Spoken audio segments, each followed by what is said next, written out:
Minisitiri Kayigamba Wagner yinyuzemo ubwo yarari mu kiganiro na AI Jazeera, bari mu kiganiro yinyuzemo ubwo bamubazaga ibibazo bigiye bitandukanye by'umwihariko ku bufatanye bwa leta ya Kongo ndetse na FDLR. Minisitiri w'ububanyi n'amahanga wa Repubulika ya Demokarasi ya Kongo Thérèse Kayigamba Wagner yinyuzemo ubwo yahakanaga ubufatanye bwa leta ya Kongo n'umutwe w'iterabwoba wa FDLR urwanya leta y'igihugu cy'u Rwanda. Mu kiganiro cya na AI Jazeera, Minisitiri Kayigamba by'umwihariko yibukijwe ko guverinoma ya Kongo yasabwe guhagarika ubufatanye n'umutwe wa FDLR kandi ibyo bigakorerwa n'ubushakashatsi by'umwihariko ndetse n'ubugenzuzi bakamenya neza ko byarangiye, ariko basanze ibingibi bigikomeje umunsi ku munsi.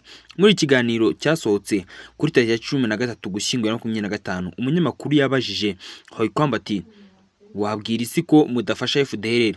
Amusubiza nuko azunguza umutwe ati tidufasha FDLR, by'umwihariko ntirwana bitinyuka ntabwo tuyifasha. Minisitiri Kayigamba Wagner yavuze ko FDLR ari abanyarwanda bamaze imyaka 30 ku butaka bwacu, by'umwihariko bahungabanyije cyane abaturage bacu si abanyarwanda. Uyu muyobozi kandi yibukijwe ko hashize imyaka myinshi by'umwihariko imiryango mpuzamahanga iharanira uburenganzira bw'ikiremwa muntu igaragaza ko FDLR ikorana by'umwihariko n'igihugu cya Kongo, cyangwa by'umwihariko ikayifasha kuba yarwanya ubutegetsi bw'igihugu cy'u Rwanda. Ikindi kandi igihugu cya Kongo kikaba gihereza FDLR intwaro kugira ngo babashe kuba barwanya cyangwa se bahungabanye umutekano w'u Rwanda.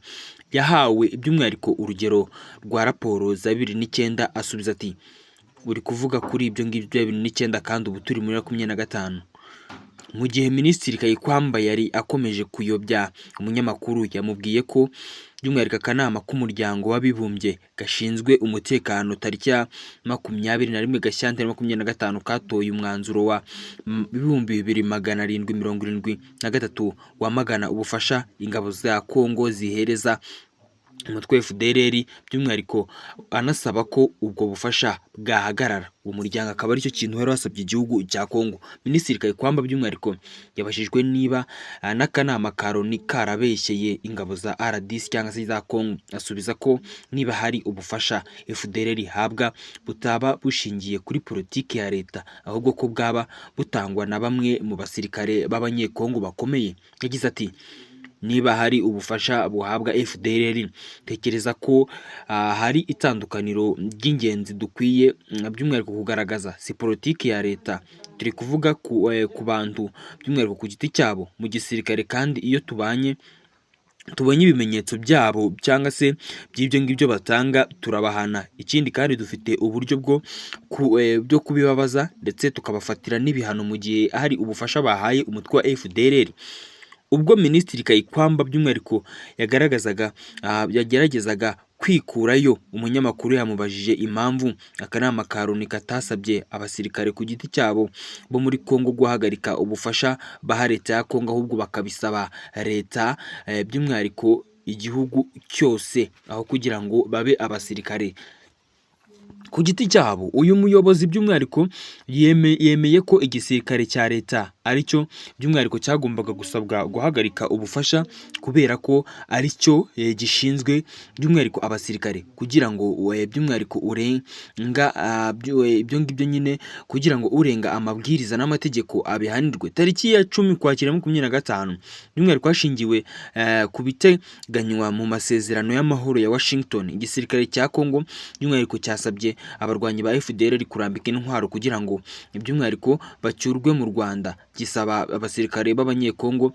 guhagarika gukorana nabo byiteka ndetse ntibongere no kubahereza ubufasha. Umunyamakuru yagaragarije Kayigamba ko nubwo we avuga ko abasirikare bake ba RDC aribo bashobora kuba bakorana na FDLR, itangazo by'umwihariko rya gisirikare cya leta by'umwihariko ribasaba guhagarika ubwo bufasha rica amarenga ko ikibazo cyaba by'umwihariko cyarageze kure ku buryo ngo cyamaze kurenga ku buryo batabona n'uburyo bagihagarika. Minisitiri Kayigamba yavuze ko igisirikare cya Kongo gikomeje by'umwihariko ubukangurambaga busaba FDLR kurambika intwaro. Yanabajijwe by'umwihariko niba abarwanyi b'uyu mutwe baratangiye kubahiriza ubwo busabe, asubiza ko by'umwihariko basanzwe bazirambika hashingiwe kuri gahunda ya Loni yo gusubiza mu buzima busanzwe abahoze mu mitwe y'inyeshyamba cyangwa se y'iterabwoba. Umuvugizi wa FDLR by'umwihariko mu rwego rwa gisirikare Lieutenant Colonel Octave by'umwihariko Mutimara uherutse gutangariza radiyo mpuzamahanga y'Abafaransa ko abarwanyi babo by'umwihariko batateze kurambika intwaro, ahubwo ko biteguye kurwana mu gihe bagabweho ibitero. Lieutenant Colonel Mutimura yagize ati kurambika intwaro by'umwihariko dusaba ibyo dusaba bitubahirijwe n'inzozi. Iyo uri mu murimo by'umwihariko uba ugomba kwitegura neza kandi utanashidikanya ko isaha n'isaha bashobora kukwataka. Abarwanyi ba FDLR kandi bari mu bice by'umwihariko bigiye bitandukanye byo mu burasirazuba bwa Kongo birimo teritwari ya Walikale, by'umwihariko bakomeje kwifatanya n'ihuriro ry'ingabo za leta mu kugaba ibitero mu bice bigenzurwa na AFC M23. Umuvugizi w'ingabo z'u Rwanda Brigadier General Ronald Rwivanga muri Kamena yatangaje ko FDLR igizwe n'abarwanyi bari hagati y'ibihumbi 7,000 ndetse n'ibihumbi 10 muri iki cyumweru, kandi bakaba baramaze kuzamuka bakagera hafi ku bihumbi 12. Ikindi kandi Minisitiri Nduhungirehe yemeje ko imyanzuro by'umwihariko ya ECGR ku makimbirane yo muri RDC nta gaciro ifite, n'inyuma y'uko muri kino kiganiro by'umwihariko igihugu cya Kongo cyari cyatumiyemo ibihugu byo mu karere k'ibiyaga bigari, ariko ntibatumiramo igihugu cy'u Rwanda ngo bagiye kurebera hamwe uburyo babasha kuba bakemura iki kibazo. Minisitiri w'Ububanyi n'Amahanga n'Ubutwererane Ambasaderi Olivier Nduhungirehe yatesheje agaciro imyanzuro y'inama mpuzamahanga y'akarere k'ibiyaga bigari ku makimbirane by'umwihariko mu burasirazuba bwa Kongo iharanira demokarasi.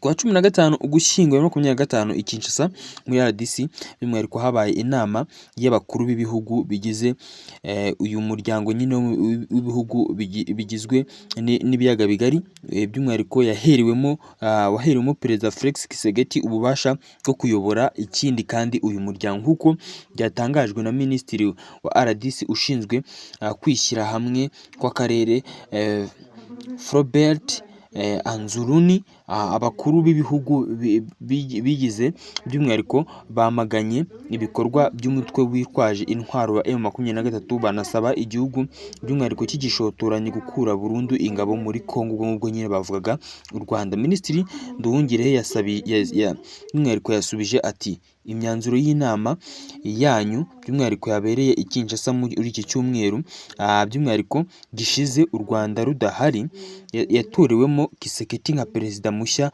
w'uyu muryango ufite icyicaro i Bujumbura. By'umwihariko rwose nta gaciro uyu mwanzuro, nta gaciro ibingibi mwavuze bifite, kuko mwebwe muriterura gutya mugategura ibintu nk'ibi ngibi ariko ntimutumiremo igihugu